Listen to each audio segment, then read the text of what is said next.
नमस्कार मंडळी, आज नाश्त्यामध्ये बनवणार आहे उपीट किंवा उपमा। चपात्या करून झाल्या होत्या, तवा गरमच होता, म्हटलं त्यावरतीच आपण रवा भाजून घेऊया। यामुळे आपला गॅस आणि वेळ वाचतो। रवा चांगला भाजायचा तरच उपीट मऊ मोकळं बनतं, नाहीतर रवा चांगला नाही भाजले तर उपीट चिकट होतं। कढई घेतली, तेल गरम केलं, जिरे मोहरी कढीपत्त्याची फोडणी केली, कांदा घातला, मिरची घातली, छान असा कांदा परतून घ्यायचा। कांदा मऊ परतून झाल्यानंतर ह्यामध्ये भाजून घेतलेला रवा घालायचा, छान असं मिक्स करून घ्यायचा। रवा मिक्स करून घेतल्यानंतर त्यामध्ये चवीपुरतं मीठ, चवीपुरती साखर घालायची। आवडत असेल तर साखर घाला, नाहीतर नाही। आम्ही प्रत्येक नाश्त्यामध्ये इथे म्हणजे सासरी कोल्हापूरमध्ये चवीसाठी साखर घालतोच।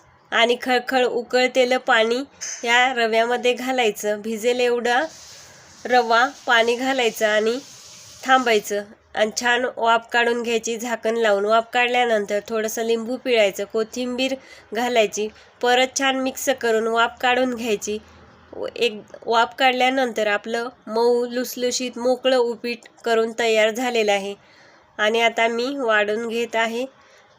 सगळे आंघोळ करून रेडी झालेले आहेत, आता प्रत्येकाला नाश्ता देत आहे। थोडंसं ओलं खोबरं आणि माझ्याकडे आता शेव नाही आहे, मक्याचा चिवडा घालून देते। इथे सगळ्यांना असं खायला आवडतं। चला, चॅनलवर नवीन असाल तर पटापटा सबस्क्राईब करा, लाईक करा। धन्यवाद।